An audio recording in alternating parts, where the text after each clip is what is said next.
Dear students, today the lesson that we are going to learn is lesson number 8, Food and Nutrition. So, we all eat different types of food. Some food we get from plants and some food we get from animals. So, first we will discuss about the food that we get from plants. So, plants give us different types of food like cereals, pulses, fruits, vegetables, spices, oils, beverages like tea, coffee, cocoa, etc. Now, first let us learn what are cereals. So, rice, wheat, oats, maize, and millets. Millets are small round whole grains, example ragi, jowar, are all together called as cereals. Now, rice is the staple food in many parts of our country. Staple means the main food. Rice is eaten also in many forms. Like the most common forms are the puffed rice and flat rice. Flour is made from wheat and this flour is used for making roti, that is chapatis in English, bread, naan, puris, etc. Oats and maize are also eaten as breakfast cereals. Now let's come to page number 53. Here now we will learn about pulses. Pulses are also called as lentils. These include kidney beans which are called as rajma, chickpeas as chana and all types of dals like the moong dal, arhar dal, masoor dal, urad dal, etc. All these together are called as pulses. The pulses are rich source of protein and therefore we should eat pulses. Now come to oil seeds. All the seeds that extract oil or when these seeds are crushed gives out oil are called as oil seeds. Examples are mustard seed when they are crushed gives mustard oil, the most common oil used for cooking food. Other examples are the olive, sunflower, soybean, sesame, sesame means till in Assamese, groundnut, etc. Now let's turn to the next page, that is page number 54. Here see the pictures of sesame seeds, soybean seeds and sunflower seeds are given. So these seeds when crushed give out oil that is used for cooking purposes, etc. Now let's come to fruits and vegetables that we get from plants. We all know that fruits and vegetables are important as they have a lot of vitamins and minerals. And vitamins and minerals are the protective food as they protect us from different types of diseases. Example of fruits are we all know apple, bananas, oranges, guava, papaya, etc. Dry fruits like raisins, cashew nut, almonds are also very good for our health. Again, different parts of the plant such as roots, stems, leaves are also eaten as vegetables. Like carrots, turnip, radishes are roots that we eat as vegetable. Potatoes, ginger, onions are the stems that are eaten as vegetable. Spinach, lettuce, cabbages are the leaves that we eat. Now let's come to spices. So, parts of plants that have a strong smell and taste are called as spices. Spices are obtained from seeds or leaves, barks, roots, etc. And they add color, fragrance, and taste when added to the food.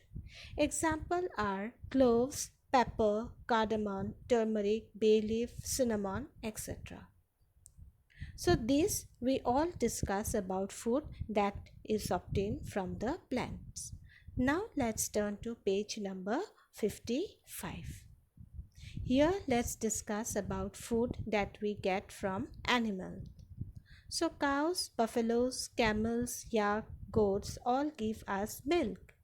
From this milk we make many other products like cheese, butter, curd, paneer that is called as cottage cheese, etc. We get eggs from hens and also ducks. Meat giving animals are chicken, duck, goat, fish. Even the tiny bees gives us honey. Now some important points to remember are: number 1, that milk should always be boiled before using it. If packaged milk is taken from the milk booth, then it can be used without boiling, but it should be refrigerated, otherwise it may turn sour. Point number 2, meat should be cleaned very properly before cooking. It should be kept covered away from flies. If we want to store it for longer period, it should be then freezed. Point number 3, even eggs should be properly cleaned and also stored properly to avoid breaking. Now let's start nutrition from food. So, what is nutrition first of all?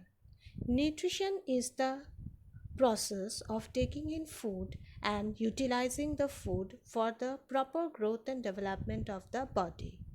So we get different nutrients from different types of food. Now the main food groups are carbohydrates, proteins, fats, vitamins and minerals, and roughage. So first, carbohydrates. These are the energy giving foods. They are also called as the go foods because as they provide us with a lot of energy, so soon after consuming carbohydrates, we can start up again with our work.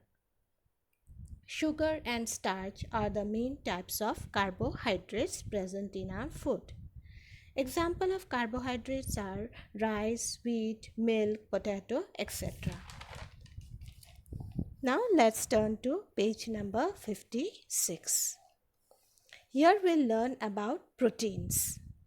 So these components of food helps in building up the body, or it is essential for the growth of the body. Growing children need a diet rich in proteins. Examples of protein-rich food are eggs, fish, meat, cheese, pulses, milk, etc. The next component of food are the fats. This component of food gives more heat and energy to the body than carbohydrates also. They help to maintain normal body temperature and also protects the organs from injury and shocks. But too much of eating fatty foods can lead to obesity. Now, what is obesity? A condition of being overweight, means to be very fat, and heart diseases. So, eating too much of fatty foods can lead to obesity and also heart diseases. Example of fatty foods are like ghee, butter, oil, nuts, red meat like mutton, etc. Now let's come to vitamins. Vitamins, even though are required in small amount in our body, but their presence is very important. Their absence will cause many diseases. Therefore, we should eat all types of fruits and vegetables as these are loaded with vitamins. Now turning to page number 57.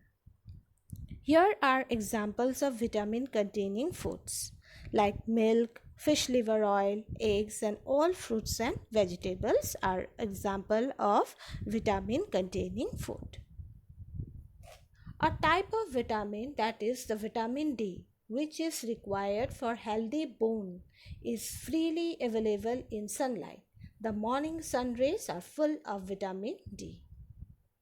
Now let's come to minerals. Minerals are also required for the healthy formation of bones, teeth, blood. For example, calcium and phosphorus are required for strong and healthy bones. Iron is required for healthy blood formation. So all the fresh fruits, vegetable, milk contain minerals. Both this mineral and vitamins are together called as the protective food, as they protect our body from different types of diseases. and in the absence of the vitamins and minerals, different types of diseases may occur in the body. The next is the roughage and water. So, part of food that could not be digested is called as the roughage or fiber. So, roughage absorbs the extra water and together makes our stomach to feel full and thus helps in removing the waste from our body daily. Fiber rich foods are fruits, vegetables, cereals. Water is also a very important part of the food. It helps to remove the waste from the body. It also helps in proper digestion of the food. Water also keeps our body well hydrated, means correct amount of water level should be maintained in our body.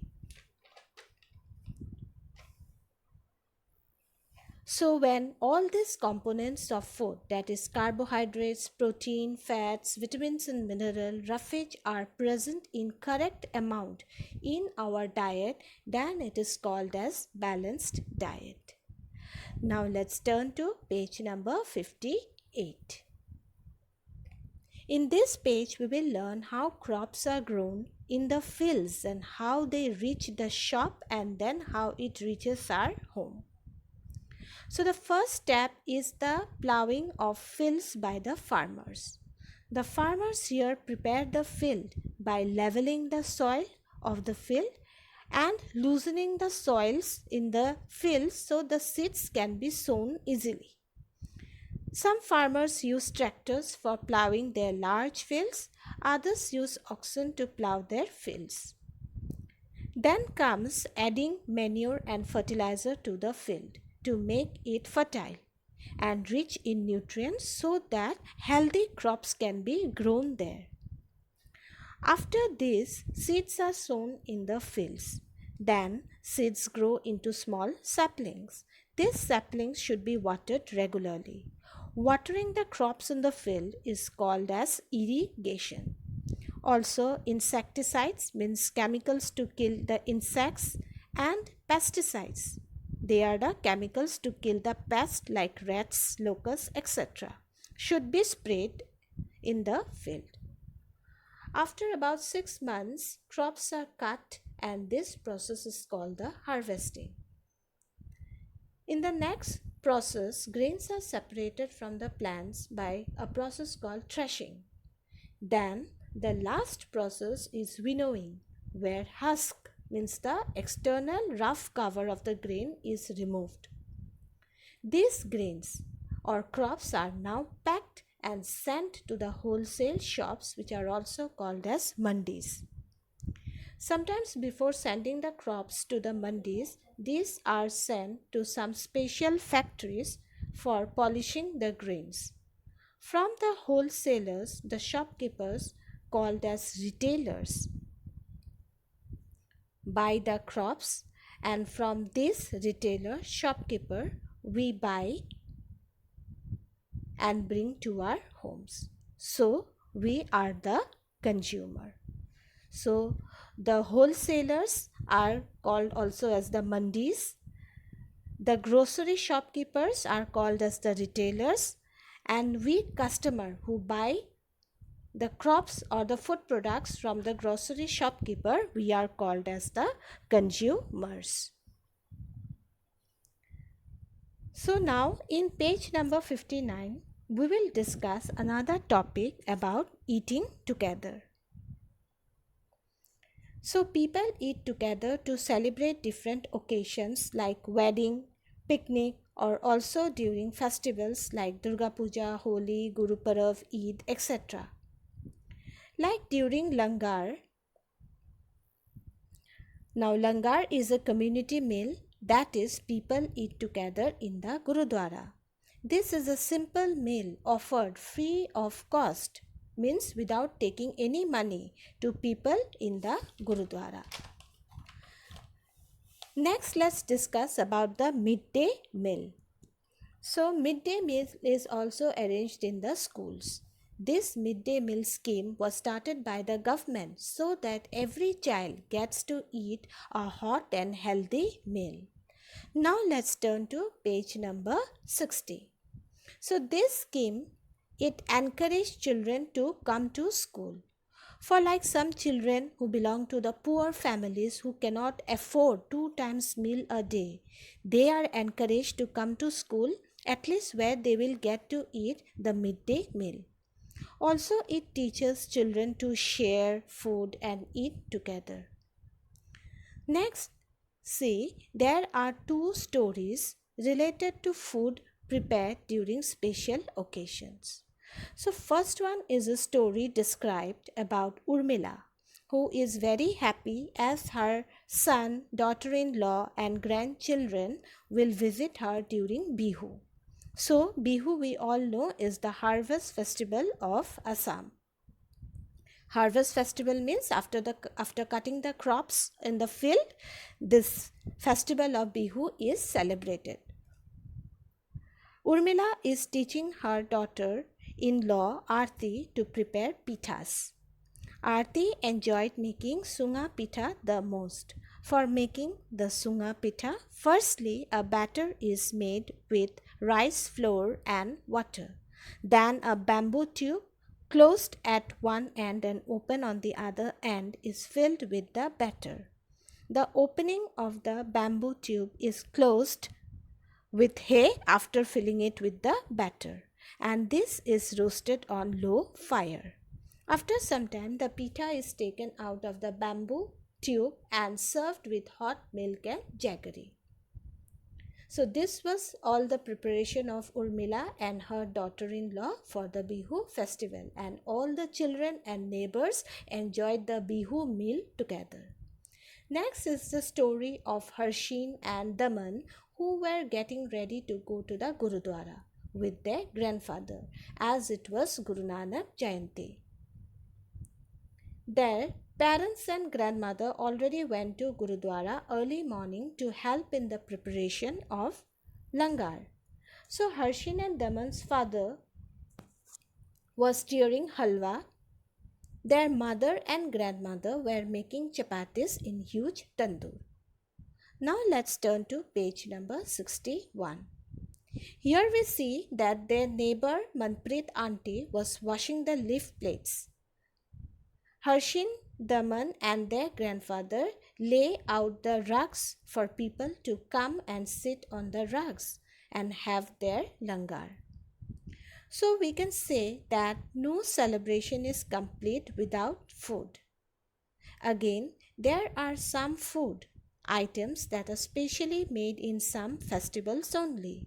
Like gujiyas and malpuas are made during Holi, plum cakes are made during Christmas, sevai in Eid, etc. So dear students, we have completed this lesson on food and nutrition. If you have any doubts, you can ask me in the Google Meet classes. So for now, thank you.